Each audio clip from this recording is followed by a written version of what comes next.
unités de forces spéciales et une équipe internationale d'enquêteurs travaillent dans le secret. J'espère qu'on va les coincer.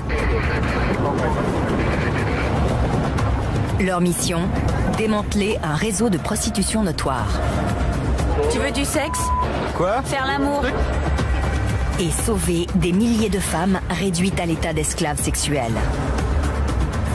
Elles ne savent pas qu'elles peuvent être frappées, qu'elles peuvent être tuées, qu'elles peuvent être victimes de viols collectifs.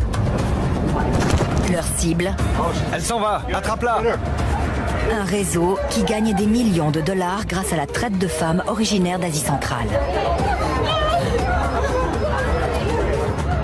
Un réseau dont les membres sont prêts à tuer pour survivre.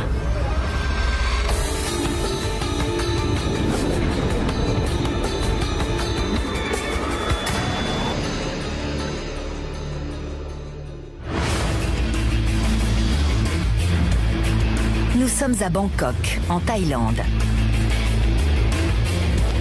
La ville des Anges est un centre économique et le carrefour de marchandises venues des 4 coins du globe. La nuit, en revanche, Bangkok change de visage. Le sexe est l'un des marchés les plus lucratifs de la ville. Et c'est précisément pour cela qu'un grand nombre d'étrangers viennent ici. La plupart des femmes se prostituent de leur plein gré.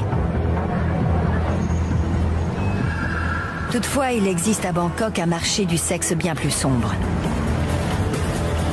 Toutes les minutes, une femme ou une enfant est victime de traite à des fins d'exploitation sexuelle, dont beaucoup ici même.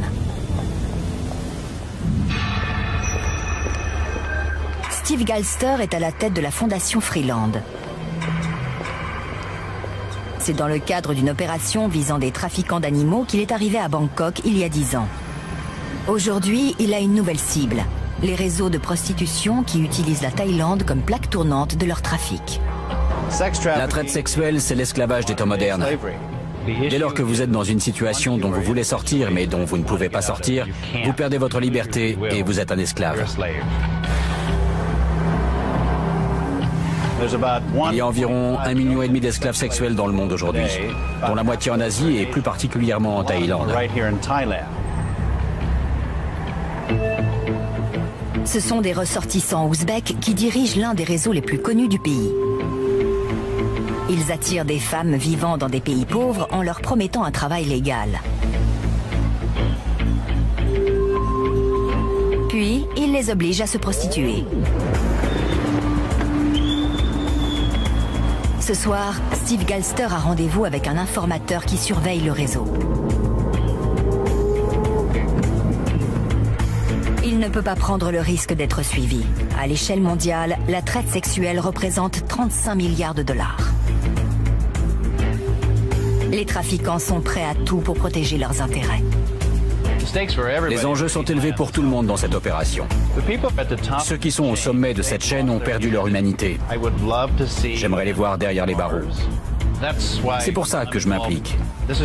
C'est quand même fou qu'au XXIe siècle, il existe encore des esclaves. Steve retrouve son contact près du quartier chaud. Merci d'être venu.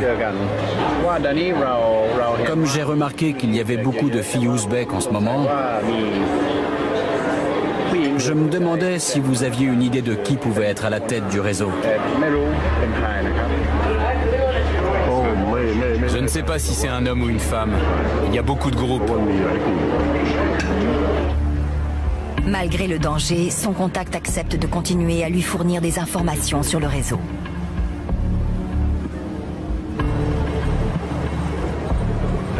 On ne peut pas se permettre d'échouer. Les chefs de réseau disent « on est intouchables ». Mais si on arrive à les atteindre, on va générer une vague de lutte contre la traite d'êtres humains. Et on va changer les règles du jeu.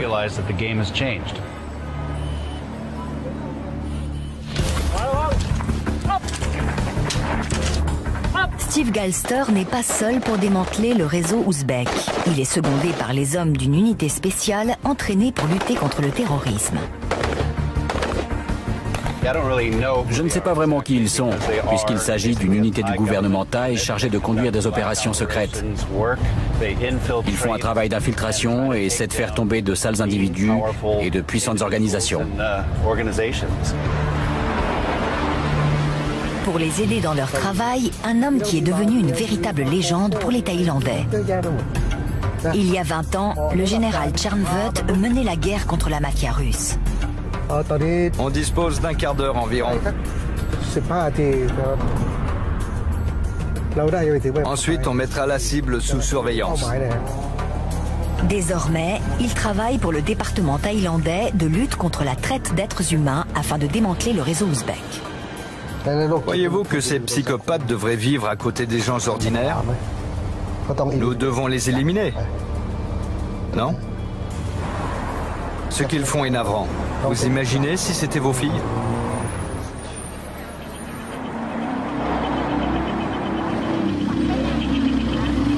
Le réseau ouzbek a des relations et sévit ouvertement dans le centre-ville de Bangkok. Crac crac. Crac crac. Combien pour crac crac? Pas longtemps 2000 bahts. Longtemps 6000 bahts.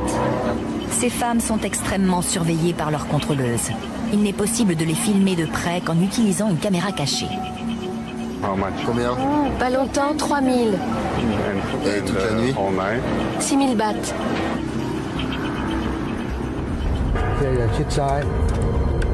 Selon le général Charnvut, les trafiquants ouzbeks auraient installé leurs quartiers généraux dans l'hôtel Grace.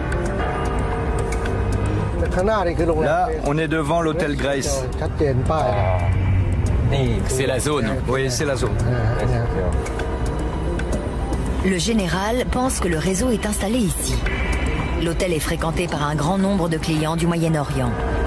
Et il a constaté que lorsqu'il faisait appel à une prostituée, il préférait souvent louer les services d'une musulmane blanche plutôt que d'une thaïlandaise.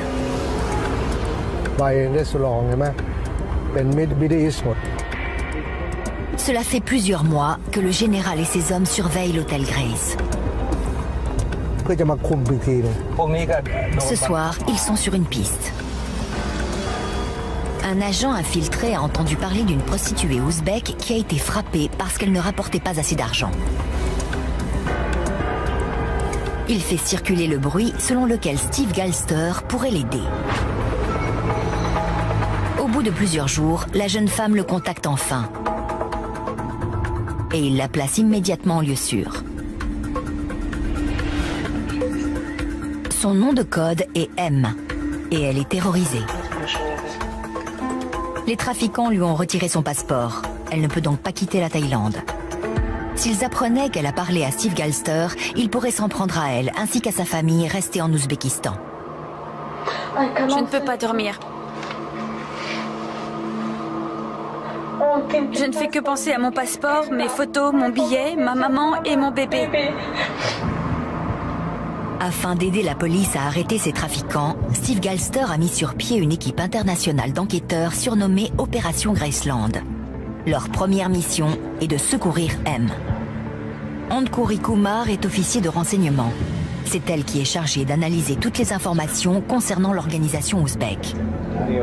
Doug Peters est un ancien agent secret américain. Pendant 20 ans, il a travaillé dans l'ombre pour faire tomber quelques-uns des criminels les plus dangereux des États-Unis. Son visage m'est très familier. Natasha Ivanova est la traductrice de l'équipe. Elle parle couramment le russe et l'allemand. J'ai trop de problèmes. Je veux que ça s'arrête. Je comprends. M est divorcée. Elle a un fils, mais pas les moyens de subvenir à ses besoins. On regardera les photos. Elle recherchait désespérément un travail et a été piégée. Une fois à Bangkok, elle a été livrée à une certaine Rano. Je croyais que j'allais être peintre. C'était mon métier à Moscou. J'avais même emporté ma combinaison de travail. Quand je suis arrivée, Rano m'a dit « Qu'est-ce que c'est que cette tenue ?» Comment j'aurais pu savoir que j'allais devenir prostituée? M pense que Rano appartient au réseau ouzbek. Les enquêteurs acceptent de l'aider à récupérer son passeport et à s'enfuir. Quant à elle, elle s'engage à les introduire sur le marché du sexe de Bangkok et à les aider à mettre la main sur Rano.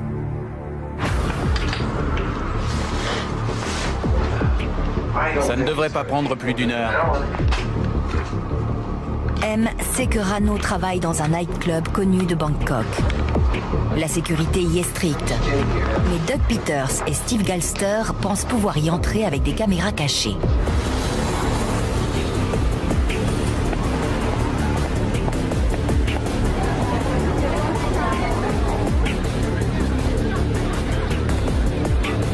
L'établissement est très surveillé.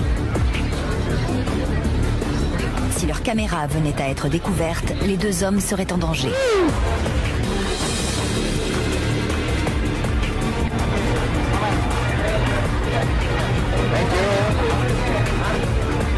Ils doivent agir vite.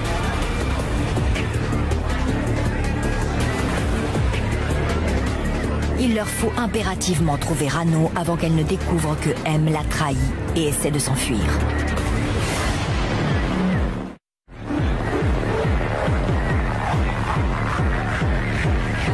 Doug Peters et Steve Galster filment avec des caméras cachées un nightclub situé à côté du quartier chaud de Bangkok.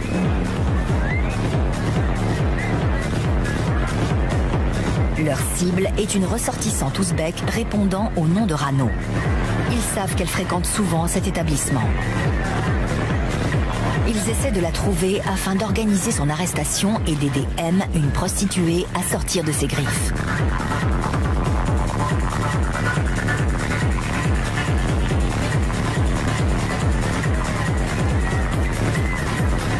En Thaïlande, une esclave sexuelle peut rapporter jusqu'à 1 000 $ par jour à ses proxénètes et ne leur coûte quasiment rien. C'est l'activité criminelle idéale. Les filles règlent leurs propres frais, elles payent leur loyer, leur nourriture et même le droit de travailler. Les deux hommes font le tour de la boîte de nuit.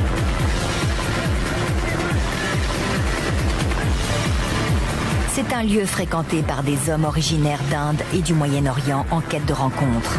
Un endroit idéal pour Rano.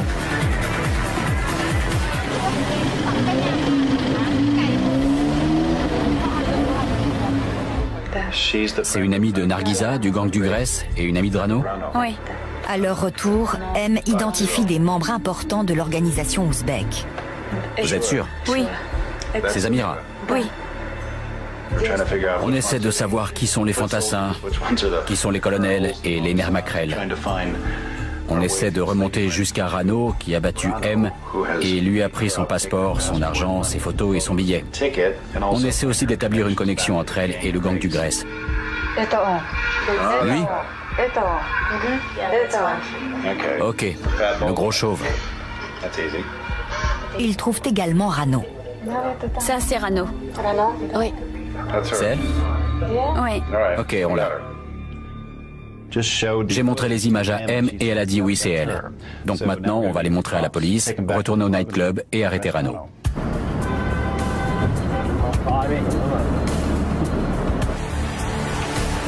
La police locale ne veut pas se faire remarquer afin d'éviter une bagarre. Doug Peters accepte donc d'entrer lui-même dans le nightclub pour aller chercher Rano.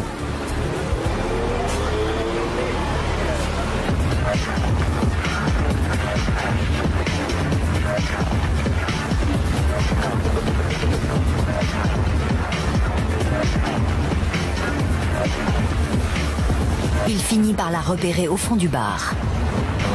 Là, c'est elle.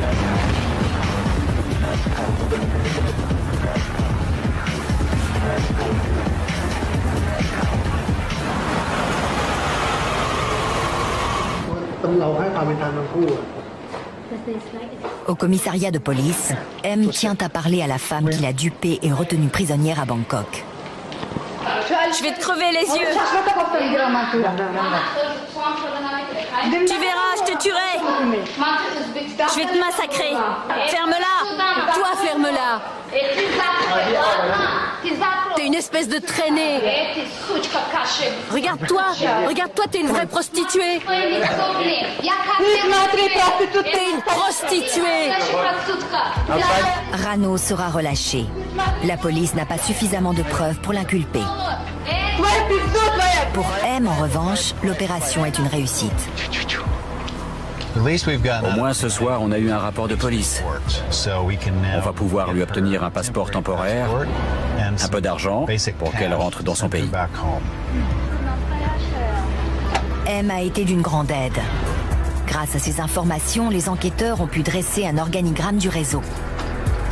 C'est ce qui leur permettra, ainsi qu'à la police, de trouver les éventuels points faibles de l'organisation ouzbèque. M a été formidable. Elle a été très courageuse. Elle nous a indiqué personne par personne, nightclub par nightclub, qui est qui et qui fait quoi. Ce qui nous a permis de nous faire une meilleure idée de la structure.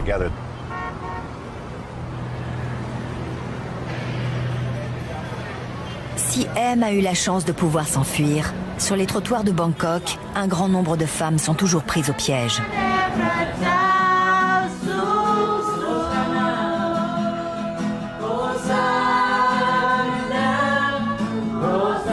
Cependant, toutes les femmes n'entrent pas de force sur le marché du sexe.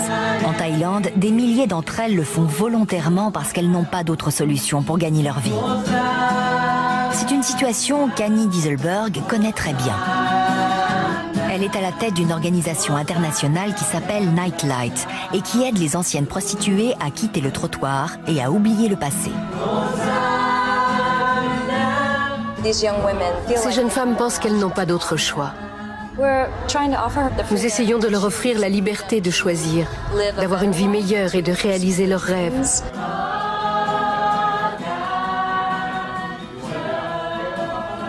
C'est également ce qu'Annie voudrait offrir aux esclaves sexuels du réseau ouzbek.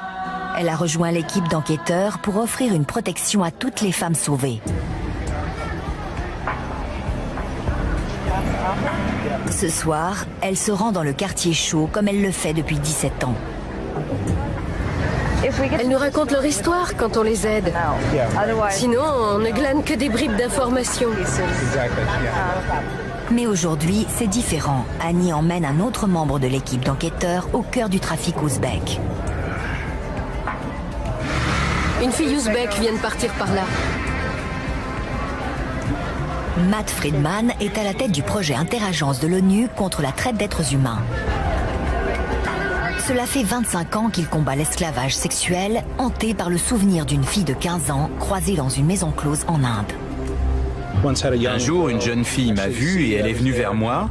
Elle m'a enlacé en disant « Aidez-moi, aidez-moi, ils me font des choses horribles. » J'étais avec un policier et j'ai dit « Cette fille vient avec nous. » Il a dit « Non, ils ne nous laisseront jamais l'emmener. » Il est parti chercher du renfort et à son retour, elle avait disparu. Cet enfant avait besoin d'aide et je n'ai rien pu faire. Droit devant, il y a une nouvelle fille. C'est une contrôleuse. C'est pour ça qu'elle nous a ignorés.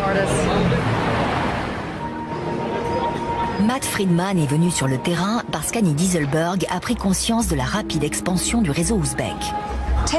Il y a 10 ans, lorsque je traversais le quartier, je voyais 5 ou 6 femmes en un même endroit. Mais depuis 4 ans, on peut en compter jusqu'à 80 en l'espace de 2 heures. Annie a déjà été menacée par l'organisation ouzbek.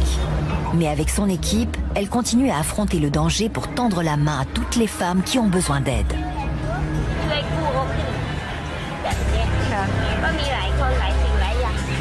Et ce soir, une rumeur parvient jusqu'à elle. Une jeune femme ouzbek serait en train d'essayer d'échapper à ses proxénètes. Matt Friedman accepte d'utiliser ses contacts pour tenter de la retrouver. Le travail de l'équipe d'enquêteurs va peut-être enfin être récompensé.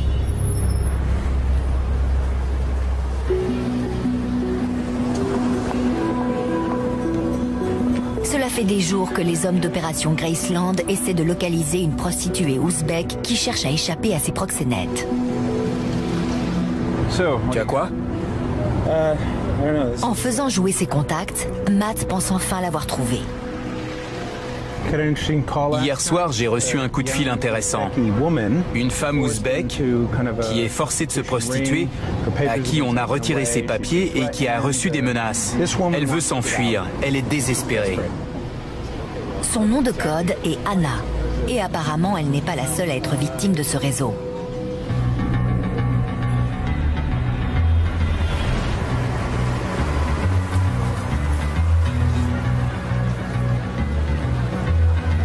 L'équipe d'enquêteurs est prévenue et un message est envoyé à Anna. Le plan est très simple.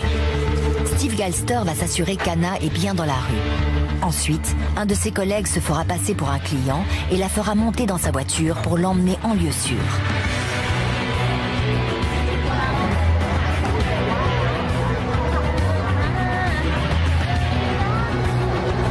À une centaine de mètres de l'hôtel, Steve repère 3 prostituées ouzbèques. Bonsoir. Parmi elles se trouve Anna, sous l'œil vigilant de sa contrôleuse. Tu veux du sexe? C'est combien? 1500 bahts. Combien de temps? 1 heure. Dans un hôtel? Après s'être assuré qu'Anna était libre, Steve Galster fait intervenir son faux client. Bonsoir, tu parles anglais? Oui. 3 heures, 5000 bahts, ok? Tu veux venir avec moi? 3 heures? Je dois demander au patron. Elle veut parler au patron pour voir si elle peut partir 3 heures pour 5000. Ok.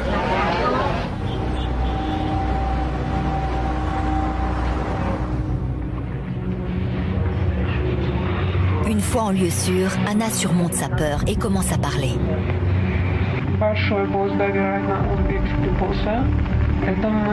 Elle confirme qu'elle est aux mains des proxénètes ouzbèques. Ils viennent d'Ouzbékistan, mais aussi de Moscou. Et ils sont aussi en Turquie. Cette mafia est partout. C'est ce réseau qui a attiré Anna en Thaïlande. Après avoir appris qu'elle avait récemment divorcé et qu'elle avait un bébé, un recruteur lui a proposé un travail d'escort girl à Bangkok. Ne parvenant pas à subvenir à ses besoins, Anna a accepté. Je me disais qu'une fois ici, si ça ne me plaisait pas, je pourrais toujours repartir. Mais quand j'ai voulu repartir, elle m'a dit que je devais travailler. Elles ne savent pas qu'elles seront enfermées dans la journée, qu'elles ne pourront pas dire non aux services sexuels qu'on exigera d'elles. Elles ne savent pas qu'elles peuvent être frappées, qu'elles peuvent être tuées, qu'elles peuvent être victimes de viols collectifs. Elles ne savent pas dans quoi elles mettent les pieds. Anna a été piégée.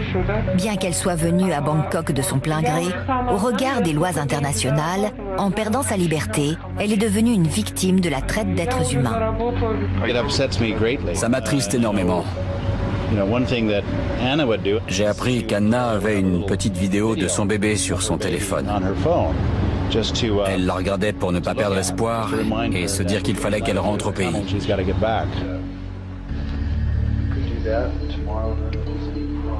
Malheureusement, il y a une question à laquelle Anna ne peut pas répondre. Elle ne sait pas à quel endroit les Ouzbeks la séquestrent. L'équipe doit le découvrir, rapidement. Elle vient d'apprendre qu'elle et d'autres filles allaient être transférées en Malaisie, où elles pourront encore moins s'échapper. Alors pour elle, c'est sa seule chance de s'en sortir.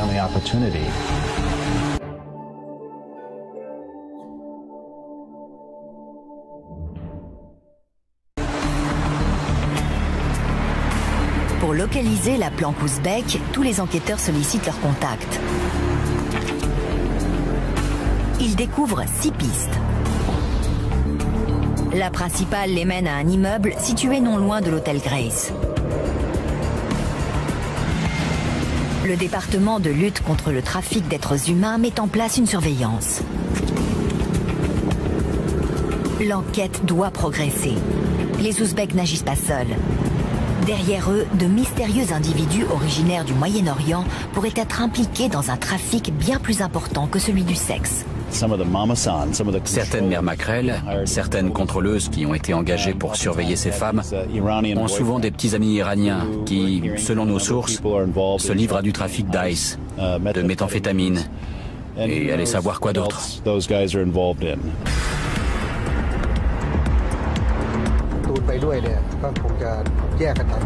C'est une piste qui rend la toute dernière découverte du général Charnvut encore plus terrifiante.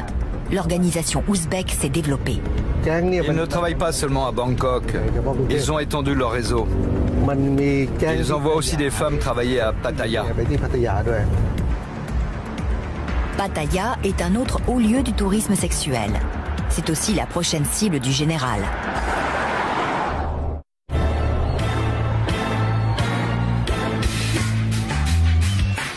Pattaya, la ville du péché, à 160 km au sud de Bangkok. Au centre-ville, une avenue de près d'1 kilomètre flanquée de bars, de clubs de gogo danseuses et de prostituées. On dénombre ici 27 000 travailleuses du sexe. La plupart le sont par choix. C'est donc la couverture idéale pour les proxénètes ouzbeks et leurs esclaves sexuels. Le général Tchernvut et son équipe ont des informations selon lesquelles les trafiquants ouzbeks prostitueraient de jeunes mineurs.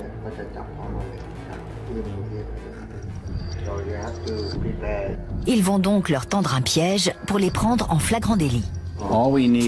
Tout ce qu'il nous faut, c'est une conversation entre toi et les macros. Et n'importe quel élément visuel ou sonore que tu peux te procurer. Un faux client demandera à une jeune femme ouzbèque de l'accompagner à l'hôtel. C'est lui qui filmera la fille et son proxénète. Appelle-nous s'il y a un problème. Sinon, on te regardera de loin et on attendra que tu aies fini.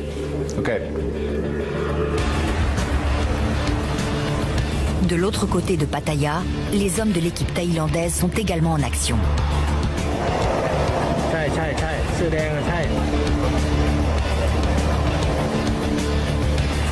Ils surveillent un hôtel proche de l'artère principale de la ville.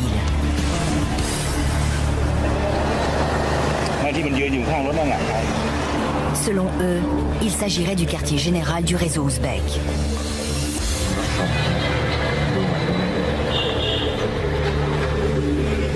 Ils ont découvert que c'est à partir de là que les proxénètes transfèrent les femmes dans différents hôtels de la ville.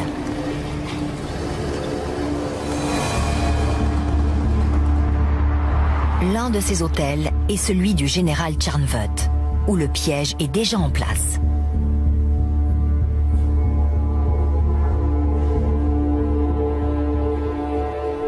Les voilà. Ouais. Le macro et la fille. Bonjour. C'est elle? Ouais. 1500 bahts? Ouais. Je paye ici? Ouais. Le faux client filme immédiatement le proxénète. Il s'agit du même homme qui apparaissait sur les vidéos de l'unité spéciale.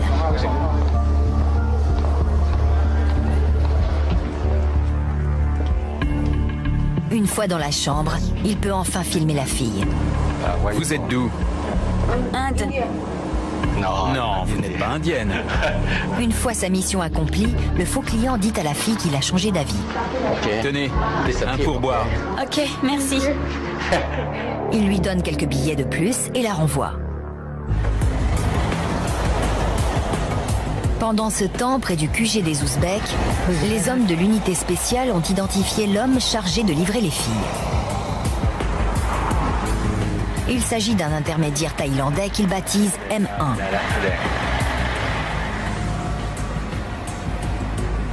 Ils font une autre découverte importante. Ils repèrent la femme ouzbèque qui est à la tête de l'organisation de Pattaya.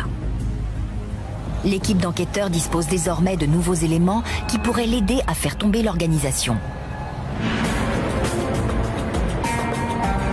À Bangkok, le département de lutte contre le trafic d'êtres humains confirme que c'est bien dans cet immeuble qu'Anna est retenue contre son gré. Pour la première fois, les hommes d'opération Graceland ont la possibilité de sauver plus d'une dizaine de femmes ouzbèques. Dans un hôtel voisin, ils se préparent à frapper l'organisation. Ils vont rassembler des preuves qui leur permettront de démanteler le réseau.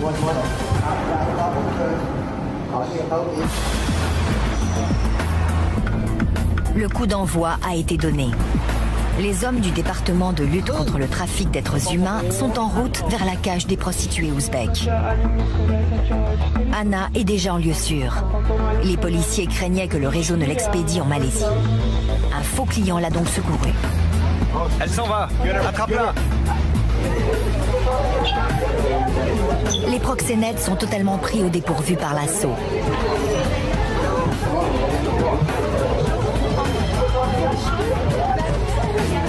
La police thaïlandaise découvre 13 femmes entassées dans une chambre.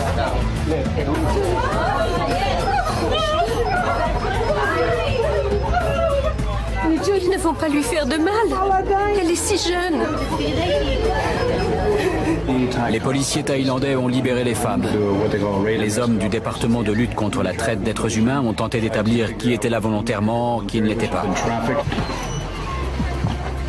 Profitant du chaos, une femme essaie de passer un coup de téléphone. J'ai un bébé, j'ai un mari, j'ai des enfants. Je peux appeler? Les policiers refusent.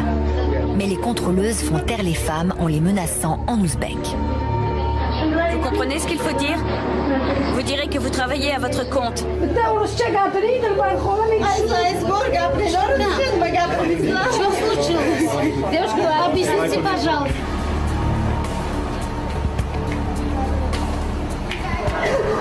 Je veux parler à mon bébé. Il est tout petit, je l'allaite.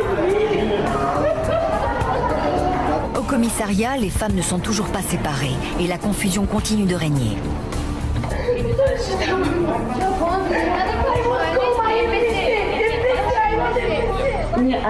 Je suis arrivée toute seule. Les femmes s'en tiennent à leur histoire. Beaucoup ont trop peur des proxénètes pour reconnaître qu'elles ont été piégées. Je veux savoir qui est votre patron. Je veux savoir si vous avez été forcé de venir ici ou... Je n'ai pas de patron. Je suis venue ici toute seule.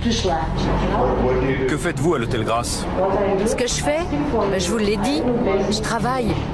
Toutefois, les policiers finissent par obtenir la confirmation qu'elles font bien partie d'un réseau de prostitution. Je travaille. Vous ne comprenez pas? Qui se prostitue? On est des prostituées. Je suis une prostituée. Je vous dis la vérité, je suis venue ici. Pourquoi je mentirais? Finalement, au bout de 10 heures d'interrogatoire, 2 femmes que nous appellerons N et D avouent avoir été obligées de se prostituer. Elles acceptent de donner le nom de leur mère maquerelle ouzbek. Elles identifient une femme. Son nom de code est Chalo. C'est elle qui a essayé de téléphoner toute la nuit. N et D ne sont sans doute pas les seuls à se prostituer contre leur gré. Mais ce sont les seuls qui ont demandé de l'aide. Annie Dieselberg accepte de les placer dans un foyer privé pour les protéger contre le réseau de trafiquants. Les représailles contre N et D ne tardent pas à venir.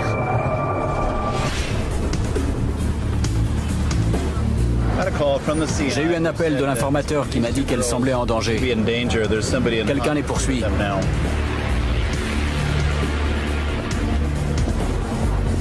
Les 2 femmes représentent une menace pour les proxénètes ouzbeks. Si elles témoignaient, elles pourraient faire tomber le réseau. J'ai entendu dire qu'un homme arabe recherchait 2 filles ouzbèques. Elles sont en danger parce qu'il essaie de savoir où elles sont.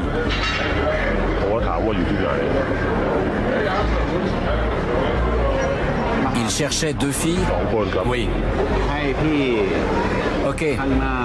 Si vous le revoyez, vous pourrez essayer de le prendre en photo ou d'avoir son nom pour moi? Eh bien, je ferai de mon mieux, mais je pense qu'il sera sur ses gardes.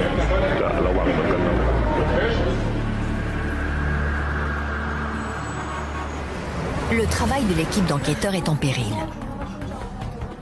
2 des témoins clés ont peur pour leur vie. Si elles refusent de témoigner, Chalo pourrait être relâché. Les 6 mois de travail des hommes d'opération Graceland risquent d'être réduits à néant.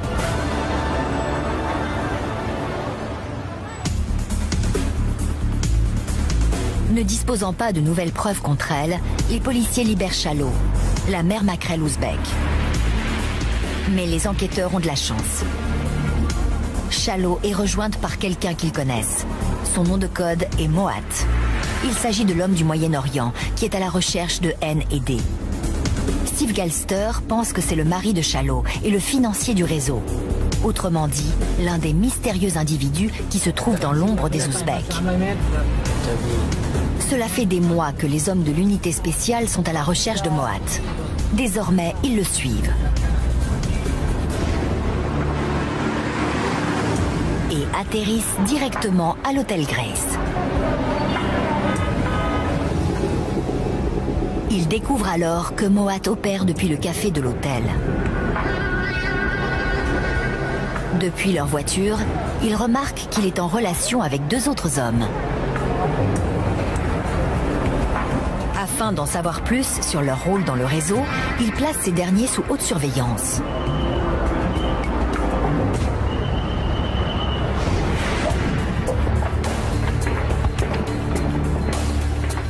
Plusieurs semaines après le début des opérations à Bangkok et à Pattaya, l'unité spéciale donne rendez-vous à Steve Galster dans un hôtel désert pour faire le point.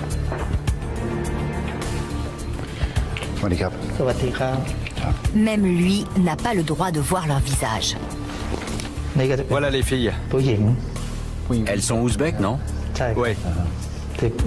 L'unité spéciale a identifié le cerveau de l'organisation de Pattaya et ses sources d'approvisionnement en Asie centrale. Elle recrute des femmes en Russie et dans d'autres pays. Et elle les oblige à travailler à Pattaya.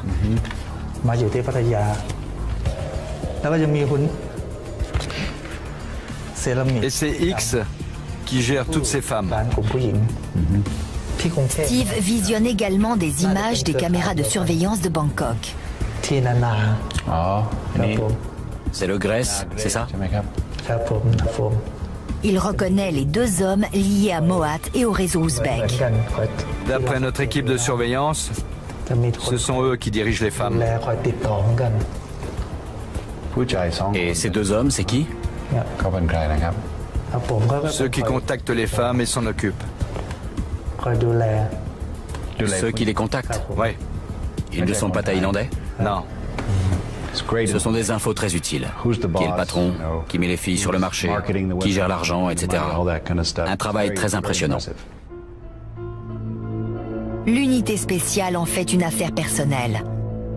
Notre enquête a révélé qu'ils se livraient à la traite d'êtres humains. Ce sont des ordures qui gangrènent notre société. Si nous réussissons à les faire tomber, notre société en sera débarrassée. Elle sera plus saine.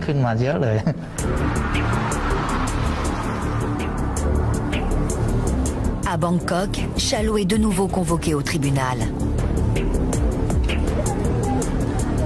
N&D s'y présente pour la première fois.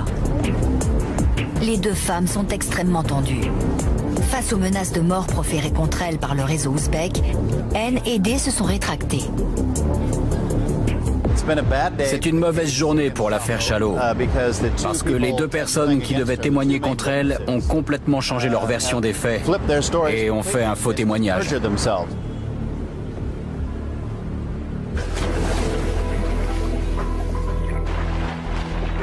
Après 6 mois de travail, le dossier contre Shallow et l'organisation ouzbek est en train de s'effondrer et le stress est à son comble. Pire encore, Steve Galster se rend compte qu'au lieu d'aider les femmes comme N&D, il met leur vie en danger. Certes, ils vont mettre quelques personnes en prison pendant quelque temps, mais à quel prix? Il est très difficile de faire tomber des trafiquants si les victimes ne témoignent pas contre eux. Mais il faut essayer. Pour ça, il faut s'infiltrer, surveiller de façon très professionnelle, ne rien laisser échapper. C'est pour ça qu'on a fait appel à l'unité spéciale, pour qu'ils fassent tomber ces gens. Et les hommes de l'unité spéciale sont déjà sur une nouvelle piste. Ils ont appris qu'un membre du réseau ouzbek pourrait être dans une position vulnérable. Ils se préparent à l'arrêter. La réussite d'opération Graceland repose désormais sur leurs épaules.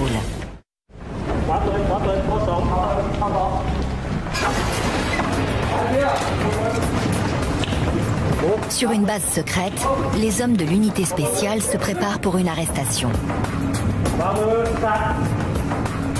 La chance a de nouveau souri aux enquêteurs d'opération Graceland. Ils ont obtenu de nouveaux éléments qui devraient permettre l'arrestation d'un trafiquant ouzbek. On entre dans notre 23e heure. C'est la dernière phase. On se prépare à faire tomber les trafiquants d'êtres humains qui sont derrière l'organisation ouzbek. L'unité spéciale prépare une frappe chirurgicale. La cible est l'un des gros bonnets thaïlandais de l'organisation. Ça, c'est M7. On l'a suivi. L'homme est extrêmement dangereux et l'unité d'intervention ne peut rien laisser au hasard. On aura des tireurs d'élite en renfort. Si jamais les choses tournent mal, ils nous donneront un coup de main. Les 20 hommes de l'unité d'intervention arracheront M7 à sa voiture et utiliseront la menace de la prison pour le faire parler. Ils vont l'amener à donner des infos qui leur permettront de remonter jusqu'au sommet de l'organisation. C'est ce qui est le plus difficile, mais c'est ce qu'ils doivent faire.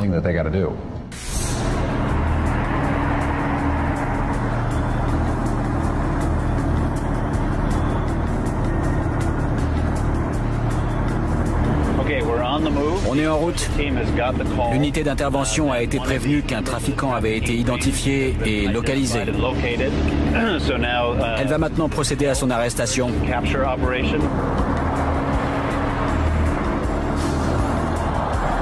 Steve Galster suit un des véhicules de l'unité spéciale et attend le signal pour intervenir.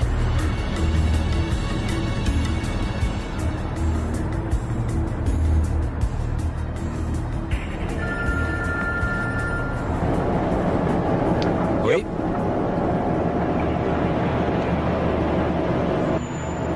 Oui.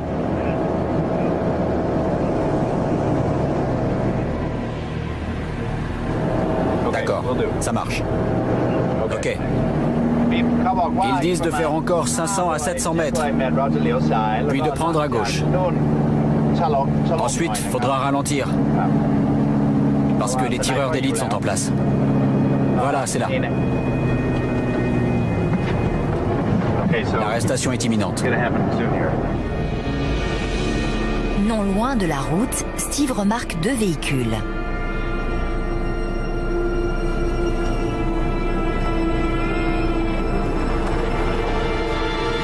Quand enfin les hommes lancent l'assaut.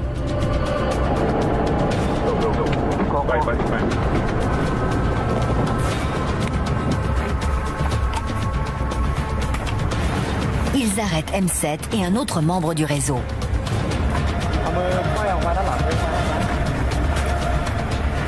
Tout s'est passé comme prévu. Ils l'embarquent. Ça allait très vite. Ils le tiennent. À chaque minute qui passe, le risque augmente pour les hommes de l'unité d'intervention.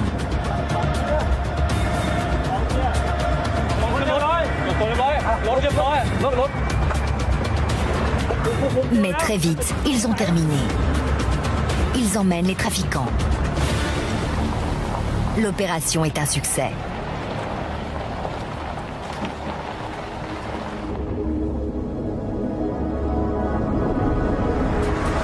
Il ne faudra pas longtemps à l'unité spéciale pour faire parler M7. Opération Graceland a désormais un accès direct au réseau de prostitution ouzbek.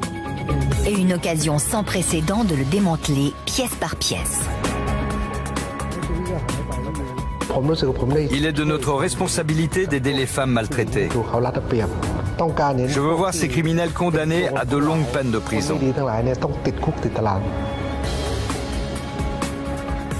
Opération Graceland continue. On a seulement commencé à mettre au jour et à démanteler un réseau.